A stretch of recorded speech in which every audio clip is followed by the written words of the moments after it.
देखिए, राजनीतिक नौटंकी चलेगा नहीं। ये मोदी जी हैं। मोदी जी तो बिहार की सभा में गए, उन्होंने कहा कि भाई आतंकियों को मैं मिट्टी में मिला दूंगा।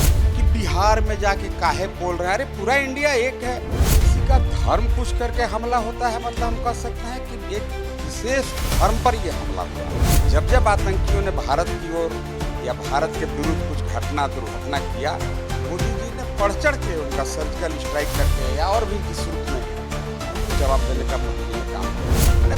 भारत के कंपैरिजन में पाकिस्तान कहीं दूर दूर तक दिखता नहीं। कि पाकिस्तान अमेरिका के सामने गिड़गिड़ाया कि रोकिए भारत को, नहीं तो और यहाँ पर नेस्त नाबूद हो जाएगा पाकिस्तान। खाने पीने का चावल दाल भी पाकिस्तान में आपको पता है कि मुद्रास्फीति का क्या हुआ, बदतर स्थिति है। 12,000 करोड़ रुपया मतलब उनको दिया है कि ठीक है, पिटा गया तुम लोग, तुम्हारे आतंकी ठिकाने सभी टारगेट करके मोदी जी ने नष्ट कर दिया।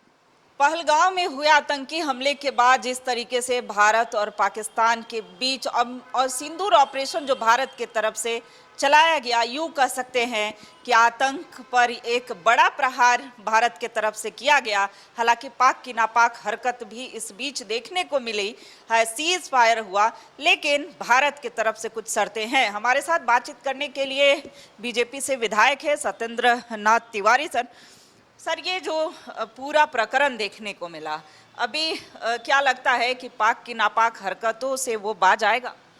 नहीं, देखिए, आप इस पूरे घटनाक्रम को देखेंगे, जिस तरीका से पहलगाम में आतंकी हमला हुआ और किसी का धर्म पूछ करके हमला होता है, मतलब हम कह सकते हैं कि एक विशेष धर्म पर यह हमला हुआ। लेकिन गलत कर बैठे वो लोग को पता नहीं है कि यहाँ पर मोदी जी हैं।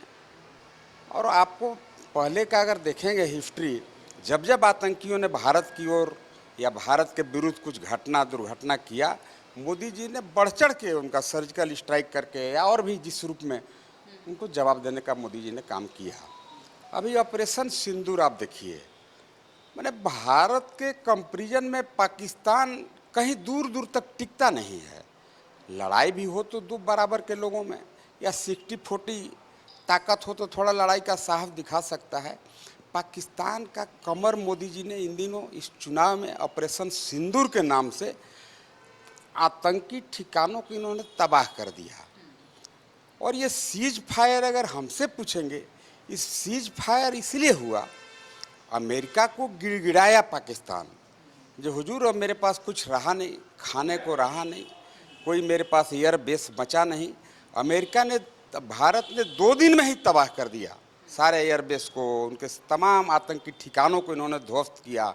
बल्कि चुनाव का जो धर्म है, उस धर्म का भी पालन मोदी जी ने बखूबी किया कि हमें नागरिक क्षेत्रों में कोई बम्बार्डिंग, कोई दुर्घटना नहीं घटित होने दिया जाए।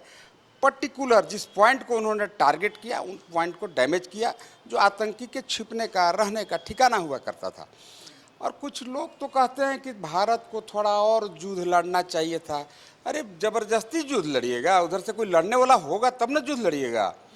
अमेरिका, आपको पता होगा, युद्ध प्रारंभ होने के ठीक पहले अमेरिका, ट्रंप जी ने भी कहा कि पाकिस्तान, तेरा औकात भारत से लड़ने लायक नहीं है, तुम्हारी ताकत इतना नहीं है कि तुम भारत के साथ लड़ाई लड़ सको। उन्होंने बताया था, समझाया था, लेकिन उसको लग रहा था कि हम भारत से सकेंगे। उनको पता नहीं है कि मोदी जी के 11 साल के कार्यकाल में भारत कितना सबल, मजबूत और संबल हुआ है। ये पाकिस्तान को छोड़िए, हम कह सकते हैं पाकिस्तान के रास्ते हमने चाइना को औकात बताने का काम किया। चूँकि इस पूरे प्रकरण को अगर आप देखेंगे तो चाइना ने उन्हें काफ़ी मदद किया। और ये युद्ध विराम तो ये मतलब हमें लगता है कि कहा गया है सर कि विराम नहीं हुआ है, अगर उधर से कार्रवाई होगी तो जवाब कड़ा दिया जाएगा। मैं आपको सही बताता हूं, उधर और कोई लड़ने वाला बचा नहीं। मोदी जी ने तमाम आतंकी ठिकाना को ध्वस्त कर दिया। और मेरा मानना है कि पाकिस्तान अमेरिका के सामने गिड़गिड़ाया कि रोकिए भारत को, नहीं तो और यहाँ पर नेस्त नाबूद हो जाएगा पाकिस्तान। काफ़ी तबाह हो गया। अब तबाह हो गया, उसको तो ऐसे समझिए, युद्ध विराम होता है, 12,000 करोड़ रुपया दे देते हैं। काहे के लिए दिए हैं पता नहीं है, हो सकता है आतंकी को दफनाने के लिए भी दिक्कत होता होगा, कोई तुलना नहीं है। खाने पीने का चावल दाल भी पाकिस्तान में आपको पता है, ये मुद्रास्फीति का क्या हुआ बदतर स्थिति है। 12,000 करोड़ रुपया मतलब उनको दिया है कि ठीक है पिटा गया तुम लोग, तुम्हारे आतंकी ठिकाने सभी टारगेट करके मोदी जी ने नष्ट कर दिया। लेकिन विपक्ष कहता है कि नहीं कुछ दिन और लड़ाई लड़ना चाहिए था। किससे लड़ें? सामने लड़ने वाला कोई होगा तो लड़ेंगे ना। 2 दिन में ही पाकिस्तान का तमाम हेकड़ी मोदी जी ने निकाल दिया। आप सिनेमा देखते होंगे बहन जी, सिनेमा में लास्ट में जब विलेन को पीटा जाता है तो दर्शक जो विलेन होता है उसको ज़्यादा देर तक पिटाते देखना चाहता है। क्या मारा मारा, हीरो मारा, गुंडा को मारा और मारो, इस तरीका का पब्लिक ऑडियंस होता है, हल्ला करता है। लेकिन ये मोदी जी हैं, ये 2 दिन में मतलब समझिए कि 3 ओवर में मैच ख़त्म कर दिए। टिकट कटा के आप गए 2700 रुपया के क्रिकेट मैच देखने, भारत बॉलिंग शुरू किया, 7 रन पर ऑल आउट कर दिया। तब पब्लिक ये हला गुस्सा रहा है कि बताइए तो टिकट कटा के आए थे, थोड़ा और मैच दिखाते तो अच्छा होता।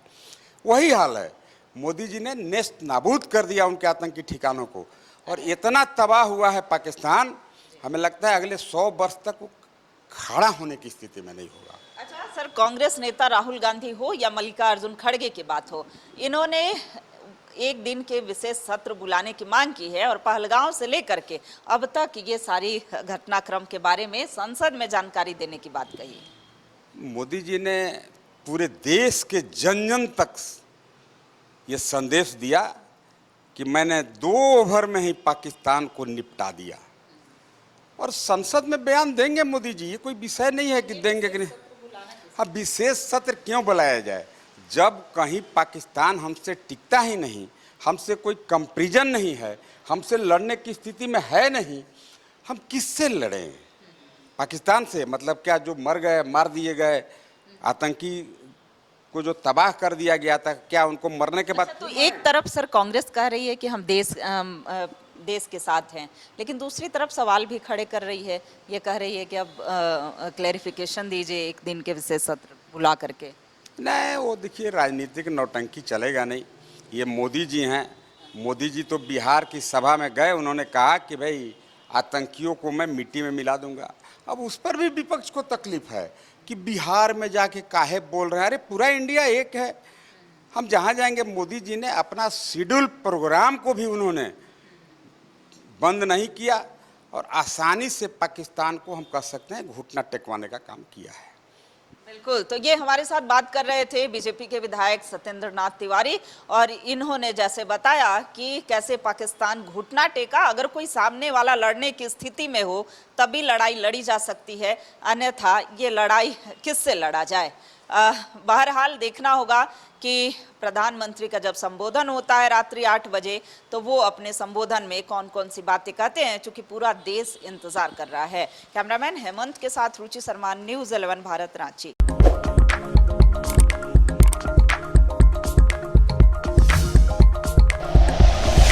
Like and share videos, subscribe करें हमारा चैनल और प्रेस करें बेल आइकॉन। न्यूज़ 11 भारत, सच है तो दिखेगा।